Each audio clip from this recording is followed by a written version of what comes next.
윤석열, 권영세 그들은 평화, 통일이라는 것을 두고 사회적 대화라는 것을 계속 이야기하고 있습니다. 바로 2023년 윤석열 정부 권영세 통일부가 그러고 있다. 이 사회적 대화라는 것은 문재인 보궐 대통령 당시에 우리가 많이 들었던 그런 표현입니다. 문재인이 걸핏하면 사회적 대화한다. 그리고는 사회적 대화를 하고 또 그런 것들을 통해서 위원회의 권고안이 나왔다. 이런 말을 하지 않았습니까? 그러면 국민은 무슨 위원회에서 위원회안이 나왔구나 이랬습니다. 그런데 그게 무엇이었느냐? 심지어 위원회도 전문가들도 아니었습니다. 매번 자기들끼리의 합의, 자기들이 이런 게 권고안으로 나오면 좋겠다 싶은 그걸 벗어나지 않는 그런 합의였더라. 우리가 그거를 경험했습니다. 윤석열 대통령 역시 일찍부터 이 사회적 대화를 써먹었습니다. 이번에는 이걸 통일에 써먹겠다. 그런 것을 알 수 있습니다. 이 사회적 대화를 법으로 만들어서 강행하려고, 강제 집행력을 지니게 하려고 하는 입법 추진 기도가 좌파 측에서 좀 있었습니다. 대표적인 것은 2017년 11월 15일에 전해철 의원이 대표 발의한 그러한 법률안입니다. 이 사회적 대화라는 것을 좌파들이 그걸 가지고 그게 강한 힘을 갖게, 그게 법이 되게 그렇게 하려고 한다. 그런데 그거를 문재인에 이어서 윤석열이 지금 그걸 또 들고 나섰다. 국민이 그래서 걱정스러운 겁니다. 윤석열 정부의 그 권영세 통일부 장관이 이렇게 말을 했습니다. 사회적 대화 등을 적극 반영해서 민족 공동체 통일 방안을 업그레이드하겠다. 통일 플러스 센터를 중심으로 지역 통일 인프라를 연계해서 통합 운영을 하고 2023년도에는 권역별 사회적 대화를 실시하겠다. 그래서 통일 플러스 센터가 사회적 대화를 위한 하드웨어구나. 이것만큼은 분명한 것 같습니다. 윤석열 권영세의 평화, 통일, 기반 조성, 중장기 추진 전략. 이거 띄어읽기 잘해야 하는 겁니다. 평화, 점 찍고 통일. 한 칸 띄고 기반 조성, 한 칸 띄고 중장기 추진 전략 이렇게 됩니다. 이게 띄어읽기를 잘못하면 뜻이 달라질 수 있습니다. 아무튼 이게 세부 전략까지 이미 다 만들어져 있는 문재인의 바로 그것과 상당 부분이 합치된다. 이름 똑같다. 그렇습니다.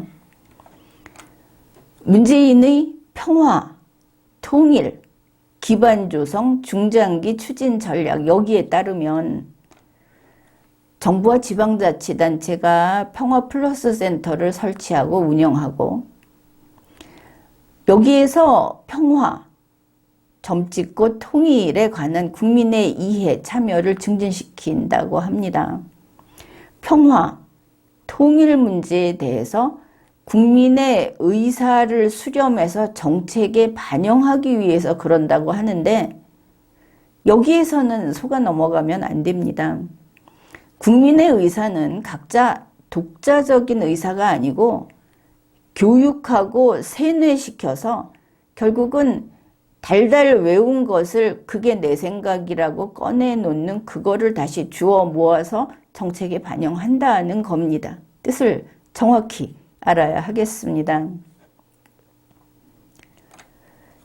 그런데 이 사회적 대화라는 것에서 특기할 만한 것이 정부가 전자정보통신망을 이용해서 사회적 대화 프로그램을 운영해야 한다고 합니다. 윤석열 대통령이 처음부터 이야기를 했던 디지털 플랫폼 정보라는 게 빛을 발할 순간이 이거구나 싶은 바로 그 대목입니다. 평화, 통일 문제에 대한 국민의 의사를 수렴한다. 그런데 정보통신망, 전자정보통신망으로 한다. 왜냐하면 이게 객관화돼야 되니까, 보여줘야 하니까 그걸 알 수 있습니다. 그러면 사회적 대화에는 어떤 사람들이 참여하느냐? 이들 말로는 일반 시민, 민간단체, 그리고 전문가, 그러니까 통일 민간단체, 통일 전문가, 뭐 대북 민간단체, 대북 전문가 이렇게 된다는 겁니다. 조금 전에도 이야기했지만 사회적 대화라는 것의 그 프로그램이 전자적 방식이어야 한다. 이거는 매우 중요한 부분입니다.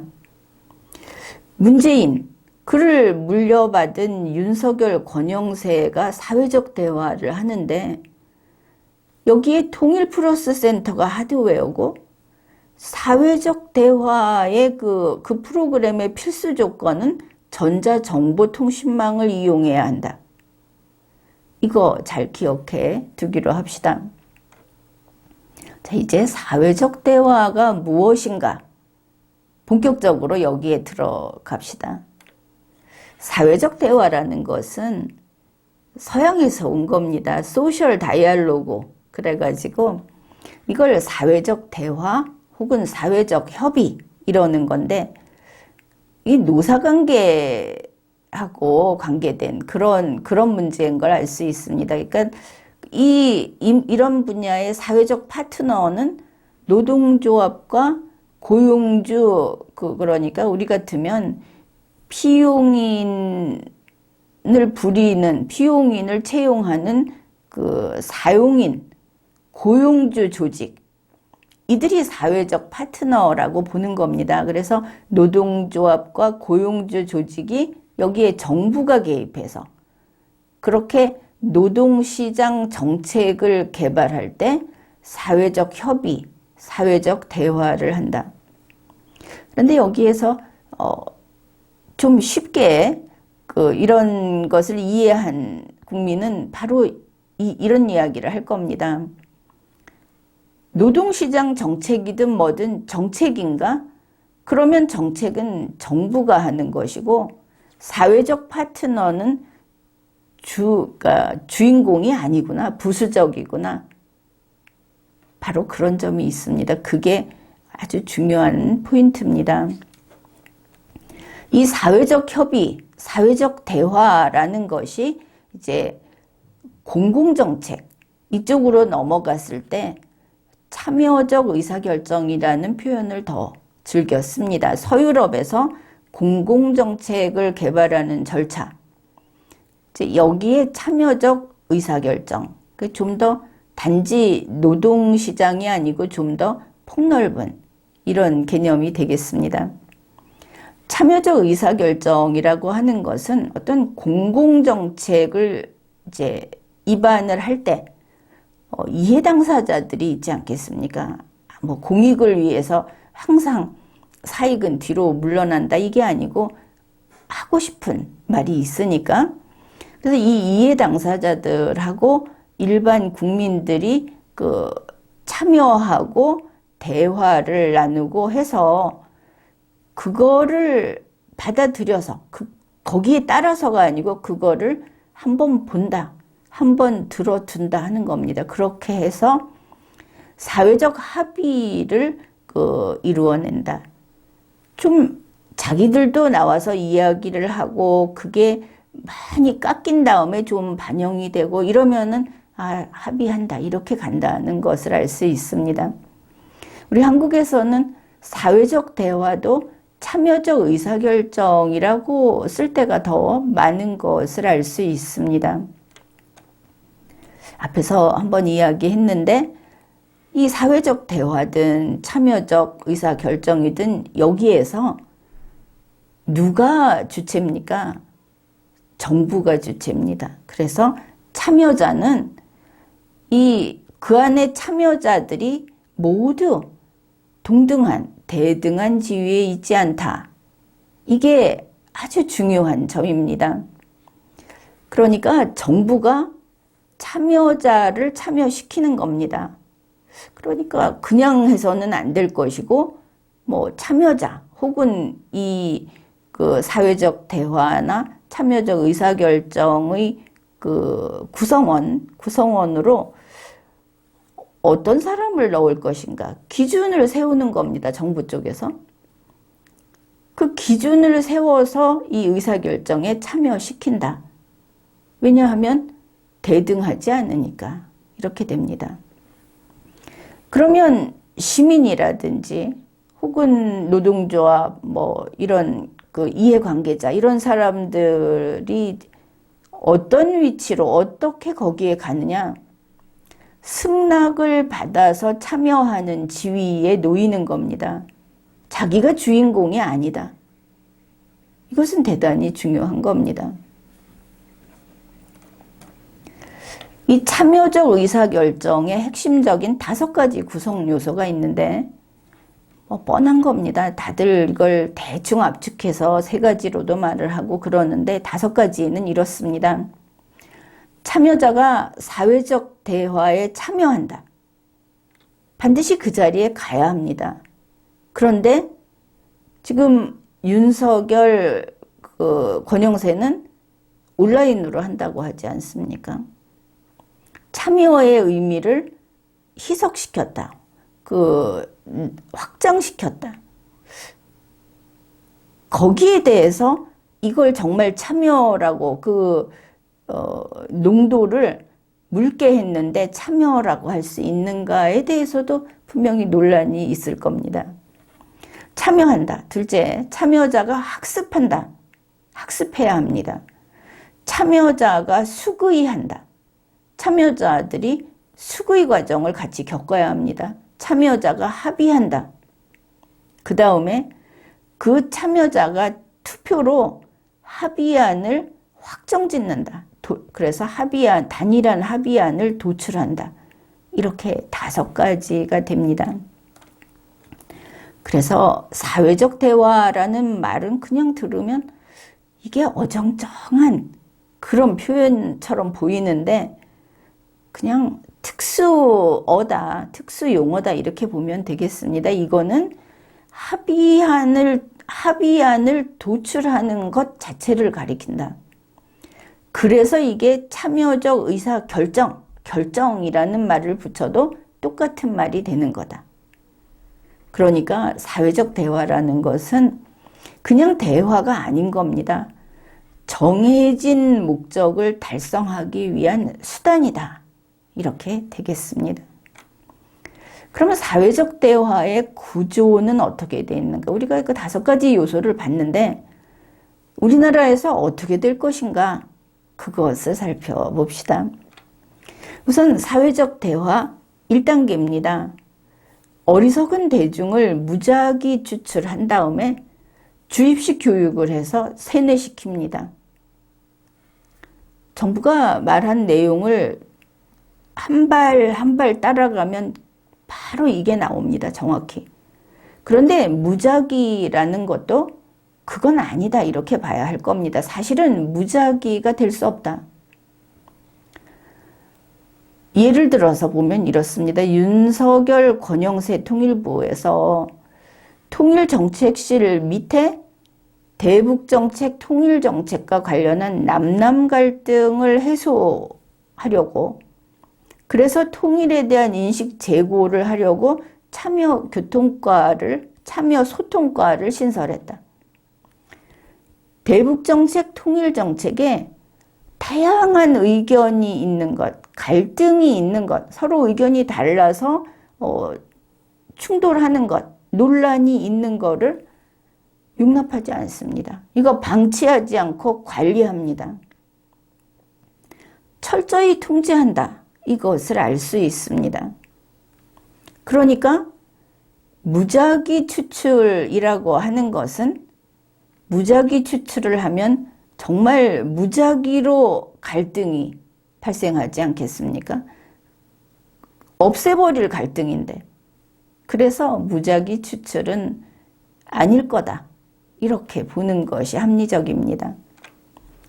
그래서 이렇게 학습된, 그래서 세뇌된 자들을 그 다음에 그룹을 나눕니다. 뭐 조별 토론 이런 느낌으로. 그래서 그룹 활동을 시킵니다. 그러면 이 그룹 활동은 뭐냐? 자기들끼리 하지 않습니까? 여기에 먼저 학습된, 먼저 세뇌된 사람이 그룹마다 있을 겁니다. 이 사람들이 덜 학습된, 덜 세뇌된 자가 세뇌되도록 이끌어주는 이런 일들을 하는데 이게 뭐냐? 자발적 통일 일꾼 양성화 과정. 우리가 뭐 빵반죽을 한 다음에 부풀도록 놔두는 거나 무슨 시멘트를 바르고 또 뭐 그게 어느 정도 굳을 때 놔두는 거나 뭐 양성화 이런 말을 하지 않습니까? 자기들끼리 그룹 활동을 하면서 보다 더 확실하게 세뇌되게 만드는 과정이 이거다. 이렇게 보면 되겠습니다. 그 다음에 사회적 대화 2단계입니다.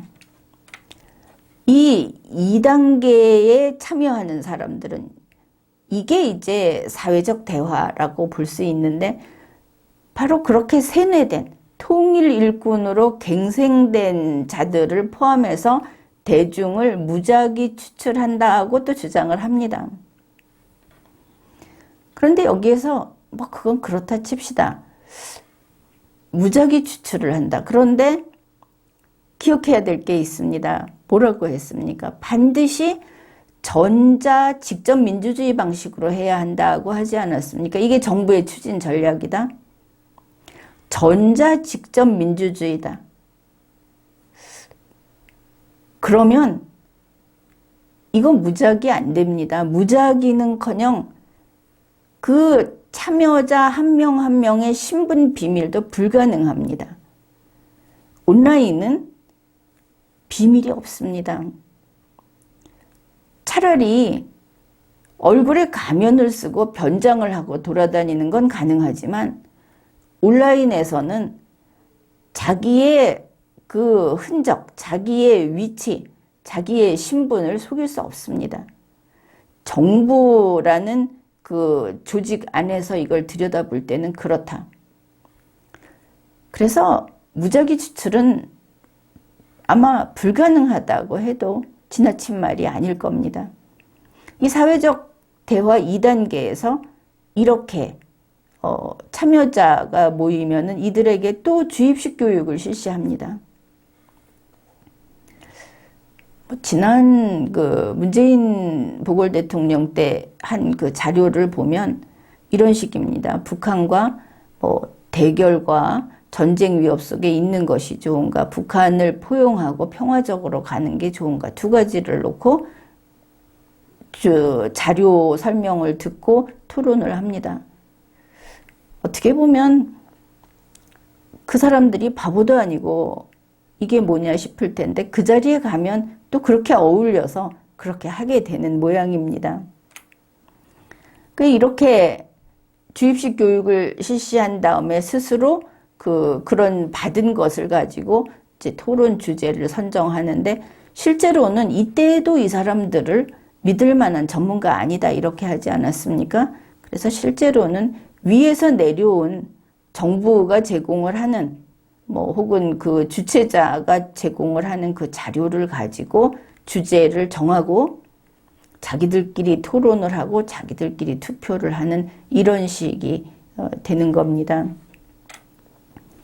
그래서 사회적 대화라는 것은 참여해서 교육을 받고 관리가 된 다음에, 그러니까 세뇌가 된 다음에 자발적으로 세뇌된 자가 자발적으로 토론을 해서 자발적으로 합의를 하고 민주적으로 투표를 해서 합의안을 도출하는 그런 수법, 기법이다. 그래서 이거를 참여적 의사결정이라고도 한다. 그쪽을 더 많이 쓰기도 합니다. 뭔가 그 매뉴얼에 따라서 움직인다고 할까, 시나리오에 따라서 움직인다고 할까, 이런 느낌이 강하지 않습니까? 이제 사회적 대화에 대한 통일부 자료를 소개하겠습니다. 이걸 보면서 여기에 세뇌되지 않도록 각자 노력들을 좀 하십시오. 평화, 통일 기반 조성을 위한 사회적 대화, 이거는 참여적 의사결정이다. 이러면서 평화, 통일 기반 조성에 있어서 국민들이 참여해서 쟁점에 대해서 논의하고 국민들이 의사를 교환하고, 이게 여기는 시민을 이야기합니다. 시민들이 그 다음에 합의를 도출하는 방식으로서 사회적 대화, 참여적 의사결정, 이게 정부가 지금 말하는 사회적 대화다. 이렇게 정의를 내리고, 그러면 왜 그런 것을 하는가 하는 의문이 생기지 않겠습니까? 그러니까 거기에 대해서 답을 합니다.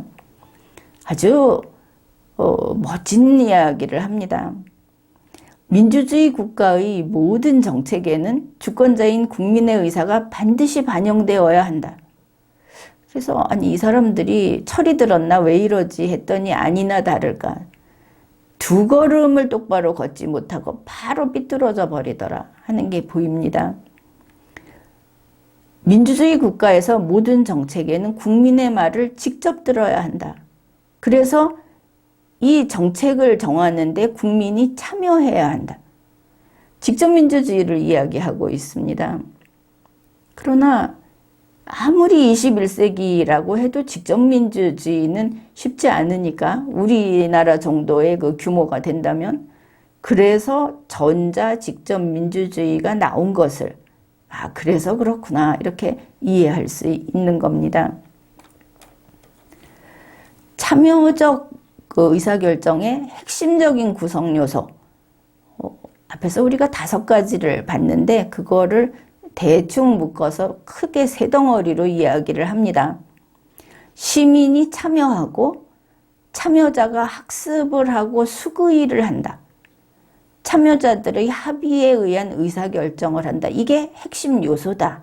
그랬습니다. 이제는 이 뜻이 무엇인지 다들 이해할 수 있을 겁니다. 그러면서 중요한 전제가 있다고 합니다. 뭐냐면 참여자들에 대해서 지속적으로 학습을 시켜야 하고 깊이 있는 정보 제공을 해야 한다. 그러면서 제공되는 정보가 구체적이고 충분할수록 학습은 보다 효과적으로 이루어질 수 있다. 세뇌시키려면 획일적인 내용을 반복해서 계속 넣어주는 거다. 그렇게 보면 되지 않겠습니까? 바로 이래서 통일플러스 센터가 사회적 대화의 하드웨어다. 맞습니다. 그래서 객관적이고 구체적으로 북한의 주체 사상을 교육하고 북한 선전물인 드라마, 영화 이런 것을 우리 국민에게 보여줘서 세뇌되게 한다. 선전선동물을 그냥 그대로 보여준다. 요 목적에 부합한다 하는 것을 알 수 있습니다. 참여적 의사결정이 성공할 것인가?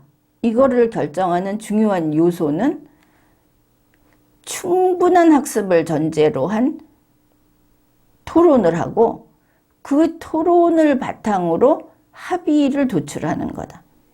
이게 사회적 대화가 그 합의문 도출, 의사결정 그거라고 하지 않았습니까? 그 이야기를 하는데 결론을 내야 된다. 그런데 뭐냐? 조건이 많지 않습니까? 충분한 학습을 전제로 그걸 가지고 토론을 하고 그걸 바탕으로. 그러니까 자, 요 답을 내 라고 한 걸 내야 한다는 겁니다. 참여적 의사결정으로 갈등을 극복하고 국민통합을 달성해야 한다고도 합니다. 이제 왜 여기에 국민통합이 나올까? 왜 갈등, 서로 의견이 다른 거 이런 것을 용납을 못할까? 거기에 대해서 우리가 보면서 이 사람들 이런 생각이구나 하는 것을 한번 찾아내 보기로 합시다. 한국은 보수와 혁신, 보수와 진보의 갈등 또는 남남 갈등으로 구조적으로 이 한국은 갈등 집단이다. 그런데 이 남남 갈등이라는 거, 한국이 남남 갈등 구조를 가진 구조적 갈등 집단이라고 하는 게 국민 통합, 그리고 한반도 정책을 효율적으로 추진하는 것을 저해하는 주된 요인이다. 그러니까 한국은 원래 갈등이 그 구조다. 갈등 안 할 수 없다. 태생적으로 구조적으로 그렇다. 한국을 아주 지긋지긋하게 미워하는 구제불능이라고 보는 시각이 여기에 고스란히 드러나 있습니다. 결국 이들이 말하는 남남 갈등을 일으키는 세력이 누구냐? 한국의 보수 세력입니다. 대한민국이 처음 생길 때부터 돌아가면 50선거 지지 세력, 그리고 건국헌법 지지 세력, 1948년에 건국됐다라는 건국 주장 세력, 6.25는 남침이다 하고 주장하는 세력, 좀 나중으로 오면 햇볕 정책에 반대하는 세력, 9.19 군사합의에 반대하는 세력,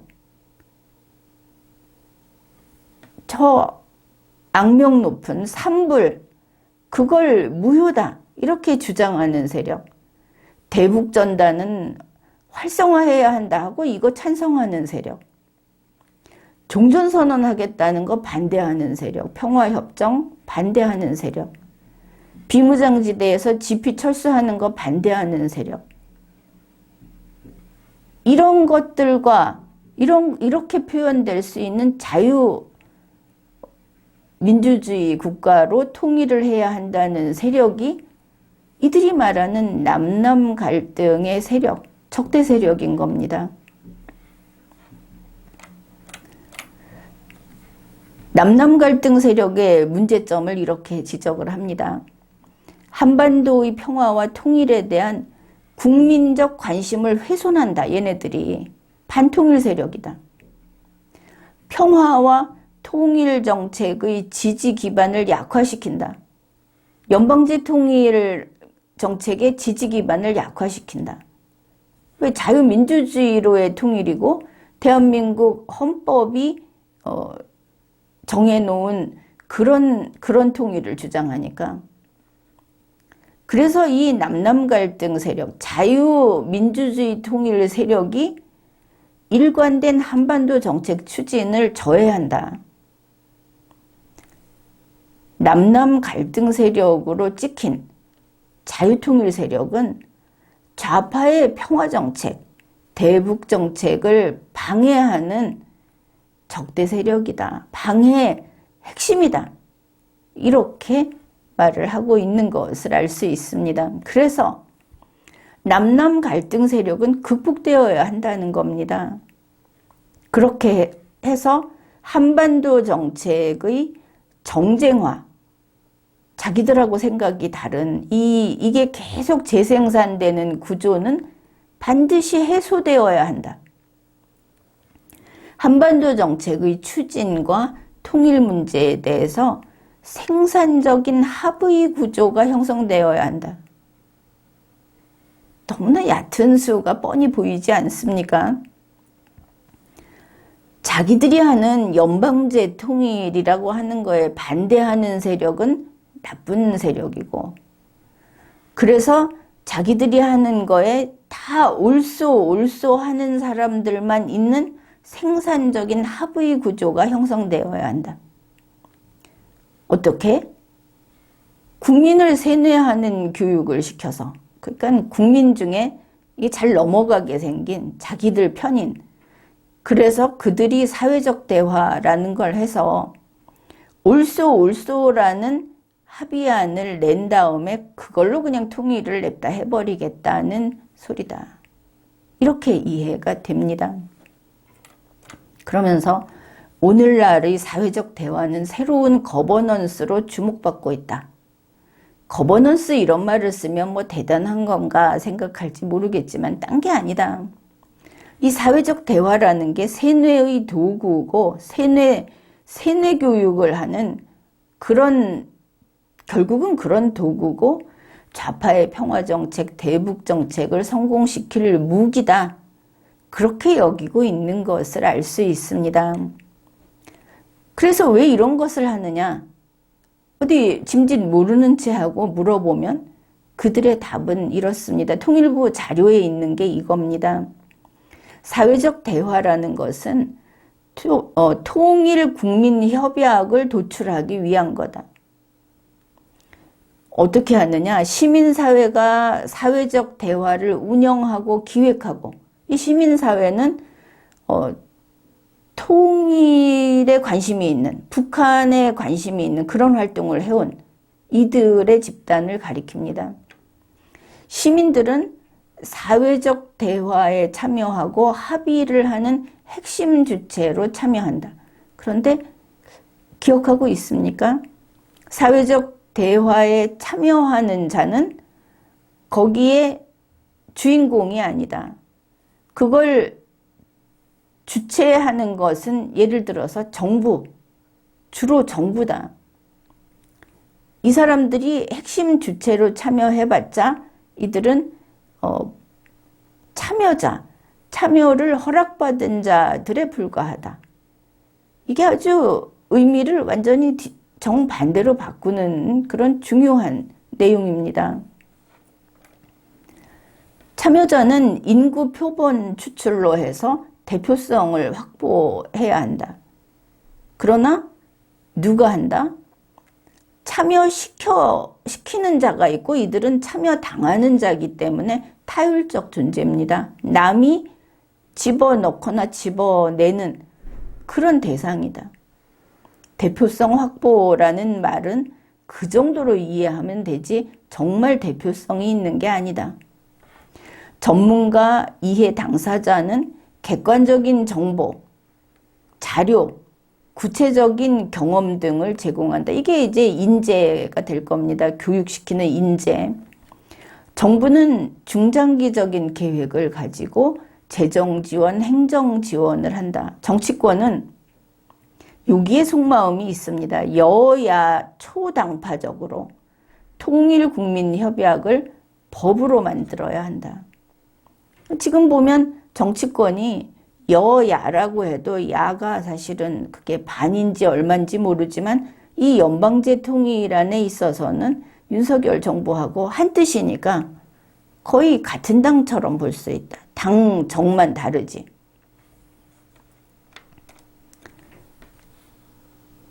사회적 대화 이걸 가지고 이게 전체 국민의 뜻이다.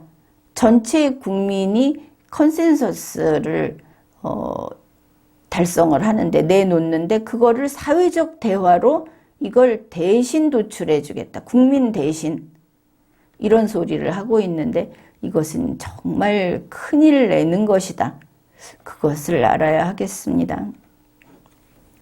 지금까지 리걸마인드 연구소였습니다.